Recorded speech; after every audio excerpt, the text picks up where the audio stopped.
আসসালামু আলাইকুম রহমতুল্লাহ। আজান দিলেই সেহরি খাওয়া শেষ করব বা আজান দিলেই কি ইফতার শুরু করব? এটা একটা কমন প্রশ্ন এবং এটাকে কেন্দ্র করে আমাদের ভিতরে অনেকেরই ভুল বোঝাবুঝি হচ্ছে। এখানে একটা মূলনীতি মনে রাখবেন, সেটা হচ্ছে যে আজান দেওয়া না দেওয়ার সাথে সেহরি খাওয়া, সেহরি শেষ করা, ইফতার শুরু করার কোনো সম্পর্ক নেই। যেমন ধরেন, আজকে ধরেন কথার কথা, ঢাকাতে 5টা 15 সেহরির শেষ টাইম। এখন 5টা 15 পর্যন্ত আপনি খেতে পারবেন। এখন কোনো মসজিদে যদি কথার কথা 5টা 10 আজান যদি দেওয়া শুরু করে, তাহলে ওই আজান শুনে আপনি খাওয়া বন্ধ করবেন না। কারণ সেহরির সময় 5টা 15 পর্যন্ত, এই সময়টা আছে আপনার হাতে। এখন কেউ যদি আগে আজান দিয়ে ফেলে, ওই আজান শুনে আপনি খাওয়া বন্ধ করবেন না, আপনি কি করবেন? খেতে থাকবেন। 1 নাম্বার। 2 নাম্বার বিষয় হচ্ছে যে আপনার সেহরির টাইম শেষ হওয়ার পরে কিন্তু প্রায় আধা ঘন্টা 15 মিনিট পরে কিন্তু আসলে আজান দেওয়া উচিত, কিন্তু আমাদের দেশে আসলে এটা হচ্ছে না, নানা রকম ভুলভ্রান্তি হচ্ছে। তো এখানে আপনি মনে রাখবেন যেটা, সেটা হচ্ছে যে আজান যখনই দিবে তখনই খাওয়া শেষ করবেন তা কিন্তু না। হাদিসে যে আজানের কথা বলা আছে ওটা কিন্তু ফজরের সালাতের আজান না, ওটা হচ্ছে আব্দুল্লাহ ইবনে মাকতুম একটা যে অতিরিক্ত আজান দেওয়া হতো, যেটা তাহাজ্জুদের জন্য দেওয়া হয়, এখনও মক্কায় দেওয়া হয়, এবং ওটাই সেহরির আজান হিসেবে গণ্য হতো। অর্থাৎ ওই আজানটা দিলে সেই আজানটা শুনে আপনি কি করবেন? খাওয়া বন্ধ করে দিবেন বা অল্প একটু খাওয়া তাহলে সম্পূর্ণ করবেন। ওটা কিন্তু ফজরের সালাতের আজান নয়। আর আমরা যেটা মনে করতেছি সেটা হচ্ছে যে ফজরের সালাতের আজান যখন দিবে তখন মনে হয় আজানটা শুনে আমরা খেতে থাকবো। এটা ভুল ধারণা।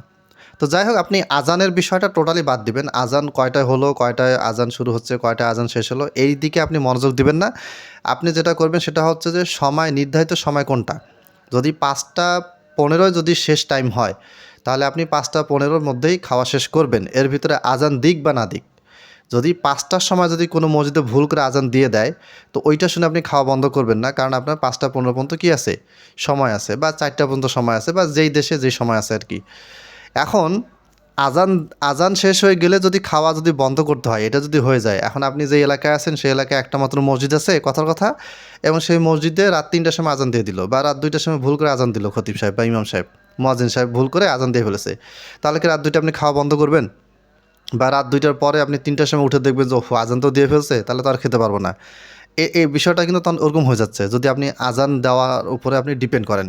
তো আজান দেওয়ার উপর আপনি ডিপেন্ড করবেন না। আপনি সময়টা, যেহেতু আমরা এখন আল্লাহর রহমতে প্রযুক্তির মাধ্যমে নির্দিষ্ট সময় আমরা আগেই জানতে পারতেছি, ওই নির্দিষ্ট সময়ের ভিতরে আপনি কি করবেন? সেহরি শেষ করবেন, খেয়ে ফেলবেন, এবং নির্ধারিত সময় হলে আপনি ইফতার শুরু করবেন, আজান দিক বা না দিক।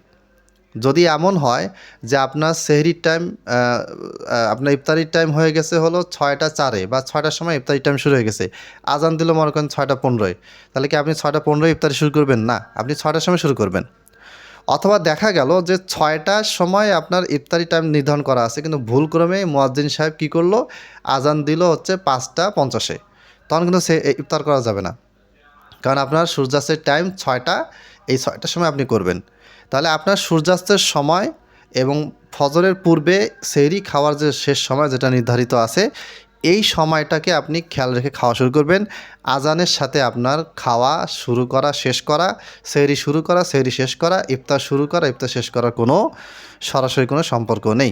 আসসালামু আলাইকুম রহমতুল্লাহ।